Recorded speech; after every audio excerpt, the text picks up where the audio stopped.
Jai Hind, all the students of 12th Science Mathematics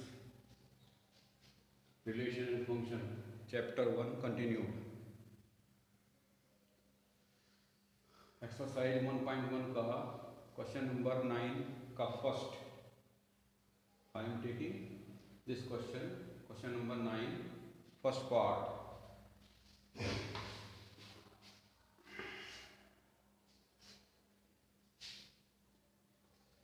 Show that the relation R in the set A set दिया हुआ है x belongs to Z such that 0 less than equal to x less than equal to 12, given by R equal to AB such that A minus B की modulus value is a multiple of 4.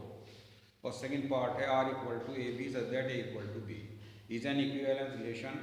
Find the set of all elements related to 1 in each case. ये और इसमें जोड़ दिया. तो पहले सबसे पहले first we shall prove that the relation define on the set A x belongs to z such that 0 less than equal to x less than equal to 12, that is 0 1 2 3 up to 12.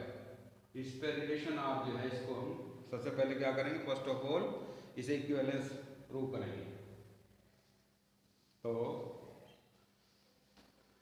Relation R A B such that A minus B की modulus value is a multiple of 4. Multiple of 4 है, 4 के ले लेने से so A minus B की modulus value equal to 4k. Clear. A belongs to Y. ये क्या है, एन इंटीजर. तो आर इक्वल टू क्या हो जाएगा, 1 4 1 5 1 9 2 6 2 10 3 7 3 11 4 8 डॉट डॉट डॉट. देखिए इसमें इसका डिफरेंस हो जाएगा 1 माइनस 5 4 हो जाएगा माइनस का, तो 4 मॉडुलस में 4 हो जाएगा. तो 4 जो है 4 से डिवाइड है, मल्टीपल ऑफ 4 हो गया. ए भी 4 हो गया, ए भी 4 हो गया, ए भी 4 हो गया. सब जितने भी ऑर्डर्ड पेयर्स हैं सब मल्टीपल ऑफ 4 है. क्लियर. तो इसे इस आर को इस तरीके से लिख लिया हमने. अब first A R A reflexive के लिए क्या करेंगे, A R A implies that A minus A. ये है हमारा rule. Modulus value of A minus B, A minus B की मॉडुलस वैल्यू जो है वो 4k होनी चाहिए. ठीक है. Multiple of 4. तो ए माइनस ए 0 आ गया, 0 इज मल्टीपल ऑफ 4 के ले लिया. मल्टीपल ऑफ 4 तो A belongs to R. Clear. अब A R B implies that modulus value of A minus B is a multiple of 4 implies that a minus b equal to 4k. implies that a minus b को b minus a लिख सकते हैं जिन्हें modulus में है ये equal to 4k. तो ये हो गया B R A R B equal to B R A. So the relation R is symmetric. Again A R B and B R C transitive के लिए. तो ए माइनस बी का modulus value equal to 4k k1 कैसे and b minus C की modulus value equal to 4k2. अब a minus B plus b minus C की modulus value क्या हो जाएगी, 4k1 प्लस 4k2. तो b से b cancel. a minus C की modulus value equal to 4 into k1 plus k2. k1 भी constant है, k2 भी कांस्टेंट है, तो k1 प्लस k2 भी कांस्टेंट हो गया. तो इसे k मान लिया हमने. तो 4k कह लिया इसे, तो मल्टीपल ऑफ 4 हो गया where k1 and k2 equal to k. तो ए आर सी हो गया, A R C. A minus सी हो गया ना modulus value A minus C. तो ये हो गया A R C for all A B C belongs to A. So R is an equivalent relation. R क्या हो गया, इक्विवेलेंट रिलेशन. क्यों हुआ, चूंकि रिफ्लेक्सिव भी हो गया, सिमेट्रिक भी हो गया और ट्रांजिटिव भी हो गया. So the relation is equivalent relation. Now the set of all elements related to 1 से रिलेट कर रहा है. कौन कौन सी होंगी, 1 से रिलेट हो जाएंगी 1 5 1 9, क्योंकि 1 का 5 का डिफरेंस हो जाएगा -4 और ये इससे बाहर आ गया मॉडुलस वैल्यू से बाहर आकर के 4 रह जाएगा. तो 4 is divided by 4. Multiple of 4 हो गया. ये भी मल्टीपल ऑफ 4, ये भी मल्टीपल ऑफ 4, ये भी मल्टीपल ऑफ 4. क्लियर. तो the set of all elements related to 1 ये आ गई है, ऑर्डर्ड पेयर का सेट आ गया ये. क्लियर. तो इसका first part is completed. Now the second part क्या है, सेकंड पार्ट है आपका r equal to A B such that A equal to B. इसमें ए इक्वल टू बी है, तो r equal to R equal to A B such that A equal to B. तो A equal to B में दोनों elements A B और B भी दोनों equal होंगे। क्लियर, दोनों क्या होंगे, इक्वल। तो 0 0 हो गया, 1 1 हो गया, 2 2 हो गया, डॉट डॉट डॉट 12 12 हो गया। क्लियर। तो ए आर ए रिफ्लेक्सिव के लिए तो ए इक्वल टू ए, क्योंकि ए इक्वल टू बी है, अगर ए रिलेटेड टू बी है तो A equal to A implies that A belongs to R, implies that R is reflexive. Clear? Now again A R B symmetrically implies that A equal to B. तो इसे लिख लें implies that B equal to A, B को पहले A को बाद में, तो ये हो गया B related to A। जब A equal to B है तो B equal to A हो जाएगा। तो B related to A implies that R is symmetric. Clear? Again A R B and B R C. A related to B and B related to C implies that A equal to B and B equal to C, तो A equal to C हो गया। Clear.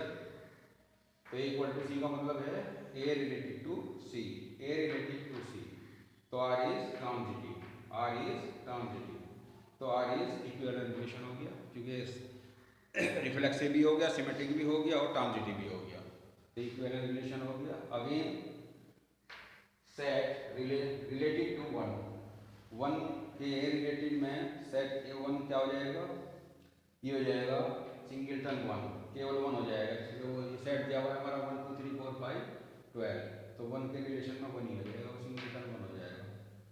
Clear.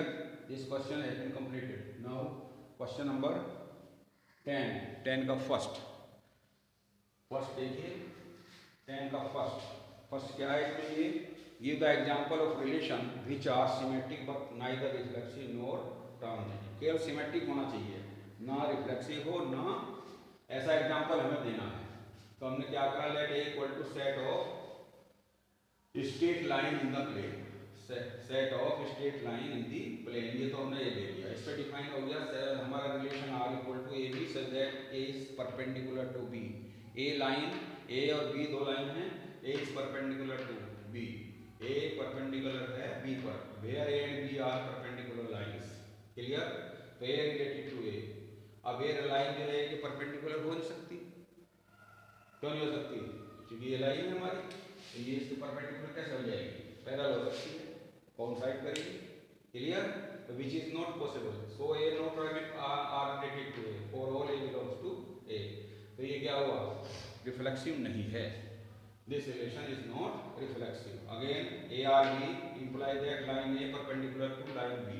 अब A line B के perpendicular है तो B ए के perpendicular हो जाएगी, तो बी ए के परपेंडिकुलर है तो बी आर ए हो गया, तो R is symmetric, R is symmetric.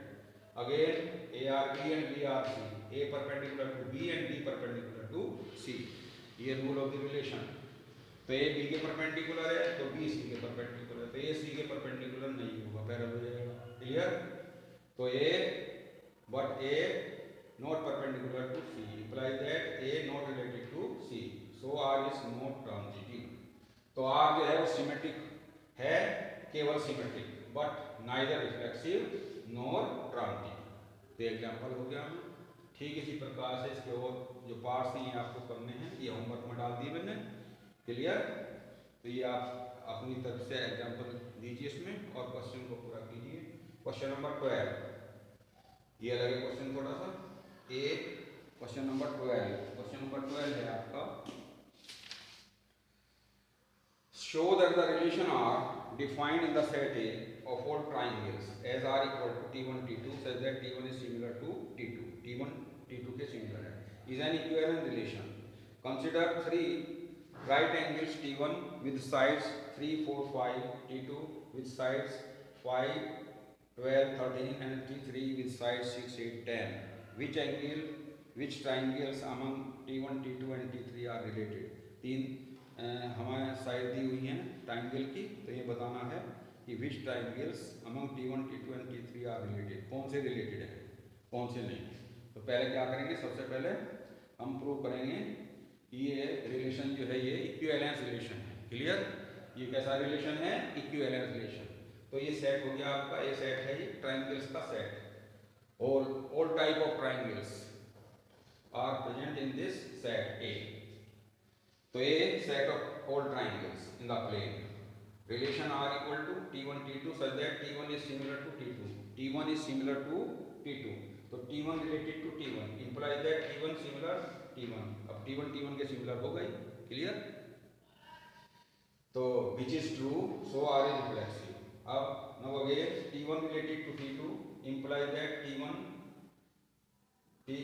similar to T2. जब T1 T2 के सिमिलर है तो T2 T1 के सिमिलर हो जाएगा, तो implies that T2 related to T1, यानी R is symmetric. Clear? Now again T1 related to T2 and T2 related to T3. Transitive कर रहे हैं, T1 related to T2 and T2 related to T3. Clear? Implies that T1 similar T2 and T2 similar T3. तो T1 T2 के similar है, T2 T3 के similar है, तो T1 जो है वो T3 के सिमिलर हो जाएगा, तो T1 related to T3. Therefore R is transitive. तो रिलेशन R जो है हमारा रिफ्लेक्सिव हो गया, सिमेट्रिक हो गया, ट्रांजिटिव हो गया, so this is equivalence relation. R is equivalence relation. Again two triangles are similar if their sides are proportional.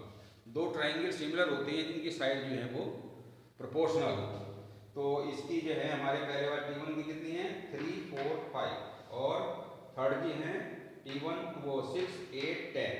So T1 is related to T3. Hence the question. तो ये आपका question complete हो गया. Now homework में मैंने question number 10 का second part, third part, fourth और fifth ये अपना देख लो करके. क्वेश्चन नंबर 11 और क्वेश्चन नंबर 13 भी आपको करने हैं.